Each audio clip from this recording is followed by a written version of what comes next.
Hey everybody, my name's Breanna Sorensen, and I am here today with Navy men's lacrosse head coach Joe Amplo, who is in his house right now in Annapolis. Coach, first, let's start off with, what is a day in the life like right now for head coach Joe Amplo? Oh, well, today was trying to figure out which one of my three children needs my computer so I can do this Zoom call on my phone. But it's probably much like everyone who's listening. It's trying to figure out the new normal that we have and find some sort of routine. For me, I think my days don't end until 2 a.m. and I think I wake up a little later than I used to because of there's no urgency to get to work. So Very true. So tell me first, how have you been in contact with the team lately? You know, the typical platforms that we're all used to now the past 6 weeks with Google Meets or Zooms, meeting virtually. Before finals or the dead week started last week, we were getting together as a team at least once or twice a week for just a general culture or group meeting session. And then we would have some small breakouts so we can have a little bit more intimate conversation with each guys. And then the daily check-in with a few players each day. I found myself being a little bit busier than I normally would with those types of things, which was terrific because it gives the blessing out of this is I think it's given all of us a chance to connect differently and really be deliberate and intentional about that connection, which hopefully will help all of us in the long run with our relationships. Definitely. Tell me a little bit about what those team Zoom meetings consist of. What exactly are you guys going over in those meetings? For us, culture has been the biggest thing for what we've tried to establish this year. And not that we're certainly not establishing a new culture, but we're trying to put the imprint of what's important for our staff and this new group of players that we're coaching, trying to put that imprint in place and build a foundation for how we're going to run the program for years to come. I believe as a leader that you can't go back and redo culture once you start it. So we give a lot of empowerment to our players and an opportunity to talk about it and understand the fine details and what the expectations are and standards. So those are the types of things that we've been working on. And moving past that, we've been working on some mental game stuff because now we've got a chance to really work on the present moment focus and living in the moment and things that are important when we get into competition. When in the season, I don't think you have a chance to really focus on those things because you're so busy. Now, it was a devastating way for the seniors to end their season, but what role have they been playing currently in Zoom meetings and being spread out right now? I couldn't be more proud of those guys. You know, you would think that the disappointment and frustration of their senior season ending, they could walk away and close the book on that part of their life. But those guys have been as engaged as anyone. They've been in contact with me on a weekly and sometimes daily basis to see how they can help. They've mentored that next group of leaders for our program and been present on all the group meetings. When we're focusing on the team for 21 now. We've turned that page to the next chapter. And those guys could walk away, but they have chosen not to, it just shows the love and care that they have for not only the guys in the team, but the Naval Academy and this program in general. Now, for people who don't know, you are coming up at almost a year here at Navy, but you came from Marquette University and really just built that program from the ground up. But what made you choose to make that transition to Navy this season?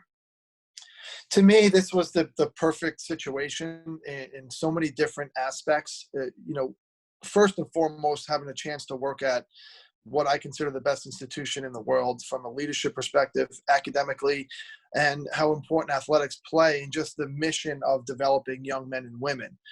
And education is really important to me. Not obviously the books and calculators and pencils and pens, but more how education and care for the whole person is a part of development and what the end product of a young man or woman will look like once they graduate college. And I felt like the Naval Academy is such a student-centric place that my mission for development at my core fit in to the institutions. And then you throw in the fact that the Naval Academy men's lacrosse program is one of the best in the country, most historic, tremendous support, high expectations. That's the environment I wanted to coach in. And then when you look at where we are located It's the environment my family wanted to live in. So it was the three things that I needed to be completely happy and I feel be at my best. So it was an obvious answer for me to accept the position. Now, tell me, before the coronavirus, you were able to coach for 5 games here. Tell me what you evaluated for those 5 games and what you saw talent-wise. Well, what you would expect from a Naval Academy team is that they're going to play hard. They're task-oriented. They will do what we ask. So that's the easy part. They bring that effort, that intensity, that team commitment and leadership to the table. What we feel like we lack at the highest level of our sport is just that elite skill. And we really realized that kind of midway through that 5-game stretch that we can run around and be as athletic as most teams we're going to play. But if we're going to win at the highest level and certainly compete for Patriot League championships and beyond, we've got to improve the skill of this team, and then that's not done so much in recruiting because recruiting is really a 2, 3, 4-year process. And I'm impatient. And I know there's a lot of impatient people surrounding our program, rightfully so. So it's really in player development. And we shifted to more focus on skill work even midway through the season, where we were in the middle of advanced lacrosse camp during spring break when the season got shut down. So that was a tell for us what we need to do in the future, and just adds to the fundamental and fun and lacrosse skill aspect that we're going to work on in the future. Now, moving on to another coaching career that you have, you're assistant coach for Team USA. And tell me a little bit, I understand that you and the coaches have come together for a GoFundMe page recently. So tell me a little bit about that. Yeah, well, certainly representing Team USA is a lifelong blessing, dream, and grateful for that opportunity. And when this thing first hit, and we all didn't know what new normal was going to look like, and we kind of felt helpless, truthfully, and as coaches, I think our natural instinct is to help and try and do for others. And I thought about, I said, how can we best use a platform to help as many people as we can? And when myself and John Danowski, who's the head coach at Team USA, Charlie Toomey and Seth Tierney, who are both assistants, we put our heads together one Sunday night and we said, let's try and raise some money. We've got a tremendous platform with all of our networks individually, but then if you couple the four of those, if you group the four of those together with Team USA's platform, we can probably reach a bunch of people. And we wanted to help our communities where we live. And we realized how fortunate we are to have the frontline workers and hospital workers of all sorts, not just doctors and nurses, but people who are changing the sheets and cleaning the hospital and providing food and all the infrastructure that they need. We wanted to help out. So we decided to start a GoFundMe page to help provide some food and buy some food from local restaurants and provide it for hospitals in our areas. And somehow, Coach Toomey, who's the head coach of Loyola, and I were asked to provide Easter baskets for all the hospital workers. So on the day that Navy and Loyola were supposed to be playing a lacrosse game, Coach Toomey and I and our families were stuffing Easter baskets, and we had to stuff 500 Easter baskets for the hospital workers of Anne Arundel. And honestly, it was the most it was the most gratifying thing for us, and really put into perspective where we are in the world, and made us appreciate just the relationships and the opportunities that we do have, and delivering those was fun to see the smiles on people's faces. 500 Easter baskets. You get a little arm workout in? 500 Easter baskets. The process was one Cadbury egg for them, 2 for me, 6 jelly beans for them, 12 for me. So we got it down to a science, and I like it. Yeah, it was good. So what areas are for the local hospitals, which areas is the money going to for which hospitals? So we supported Anne Arundel Medical Center, myself and Charlie Toomey. John Danowski supported the Duke Hospital down in Durham, and Seth Tierney up on Long Island. He supported 3 hospitals in the Northwell Center. So, hospitals in Nassau County just outside of New York City.